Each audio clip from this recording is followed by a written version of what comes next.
Let's get on to some football then. 1997 was the last time we won a game at Goodison Park. I believe you were there, Glenn. Yes. 1997. It wasn't looking great at half-time, but up stepped James Ward-Prowse.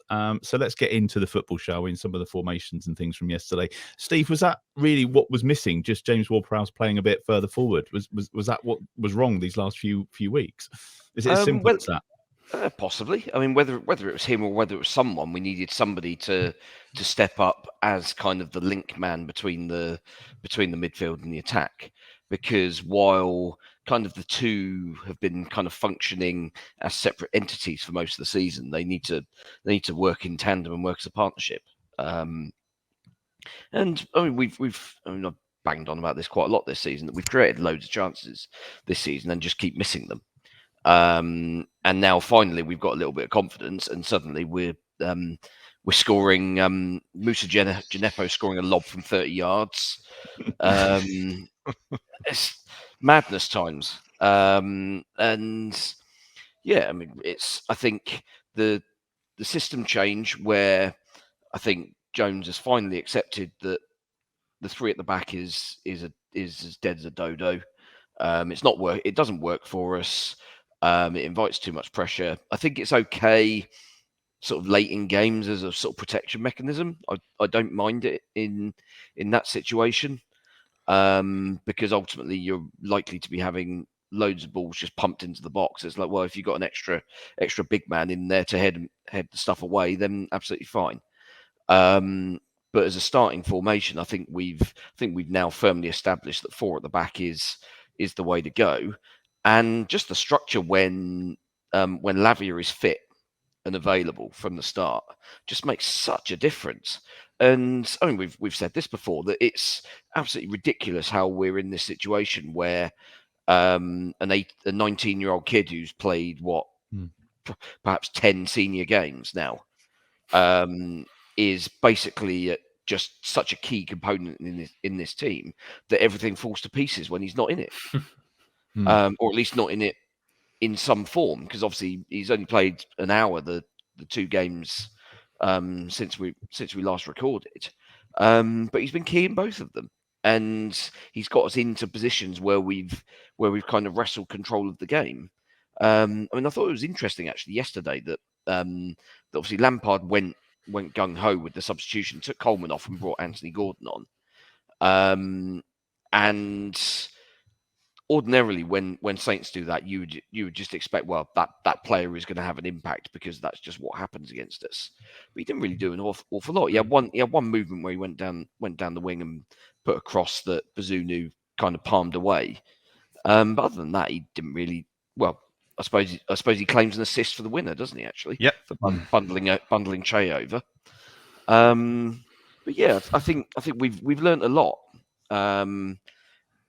In this sort of last week and a half or so, Jaleta is an experienced international standard centre back and should be one of the first names on the team sheet. And I'm relieved and delighted that we're finally. I think everybody is all in agreement on this now, including the guy that actually needs to put him on that team sheet. Pick him, yeah. And yeah, just having that spine now, where you've got Jaleta, you've got Lavia, you've got Ward-Prowse, and then you can kind of interchange people around that. I think we're not necessarily wed to any individuals elsewhere in the system. Really, I think we've got quite a lot of depth that can perform on their day, and it's a case of kind of seeing who's. I guess it's almost a case of seeing who's in the mood in training during the week before, to see who's the guy you're going to stick in that in those sort of attacking areas, who are going to be the difference makers. And yeah, I mean this week it's worked out fine. I mean, I'm sure there are going to be weeks going forward where that doesn't pan out, but cross that bridge when we come to it, I guess.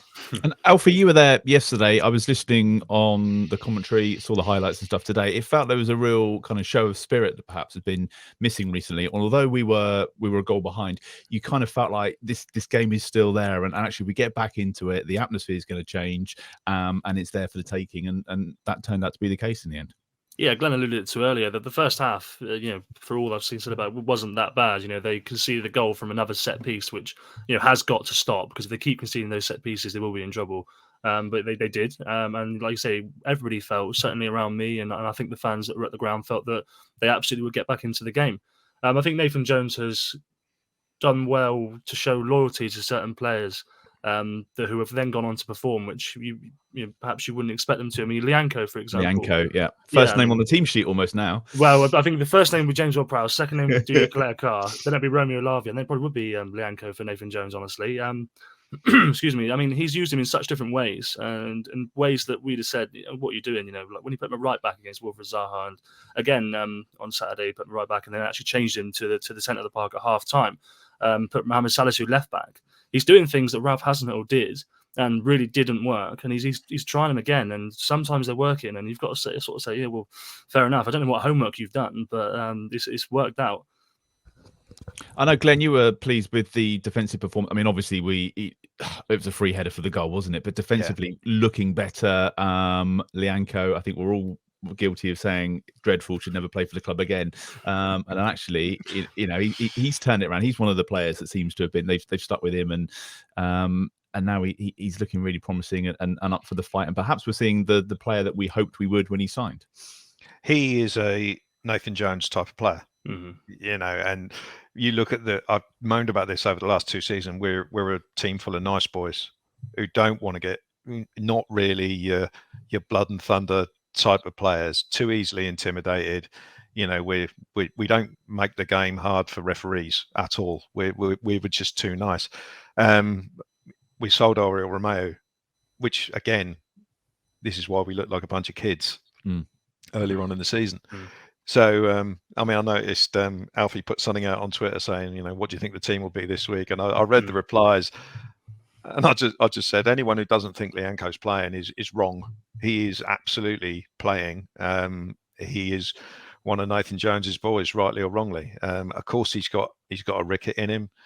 And I mean, and he does some mad things, doesn't he? I mean, there was that one where he started. Well, he ended up at left wing, didn't he? I know. That's exactly the one I was thinking about. He ended up at left wing and then tried to foul someone when he lost the ball. It's just hilarious. But Jones is, as Alfie said, he's Lianco can play right back, or he's moved inside. Salisu can do the same. He seems to pick the starting lineup for flexibility because he doesn't want to burn a substitution in the first half, but he still wants to have the capability of switching to 3 at the back, which is why I think Elyounoussi played, even though, in my opinion, he can't play right wing back because he's just not quick enough. That's why he was in the team, because if you pick, I know you could pick Gineppo over there, obviously. If you pick an Adam Armstrong or something like that, he can't really play right wing back. I know he's not fit, but you couldn't do that with Stuart Armstrong either, probably. So that's why Elyounoussi plays. So I think, with the flexibility. But back to the defence, I like with Manchester City game, I didn't feel that Everton were going to score. They really had nothing apart from set pieces, and their best passer of the ball is the goalkeeper. So they give the ball to him, smash it up front towards Calvert-Lewin, and Chileta was like, well, "Thanks, I like this." I'm just going to head everything. And they Calvert-Lewin looks an absolute shadow of the player he was 3 years ago, doesn't he? Yeah, but he's got Che Adams syndrome at the moment. When we were bad before this week, Calvert-Lewin's up there and he's not getting any ball that's under 8 foot high, and he doesn't really have a chance. And Everton last year had Richarlison, and who was a good player, and they've replaced him with Neil Maupay, and he got one goal this season. So it's no wonder they're gonna really struggle. But I thought our defending was good. And going back to Chileta, he makes the difference, because out of all the centre halves we've got, he is solid and dependable.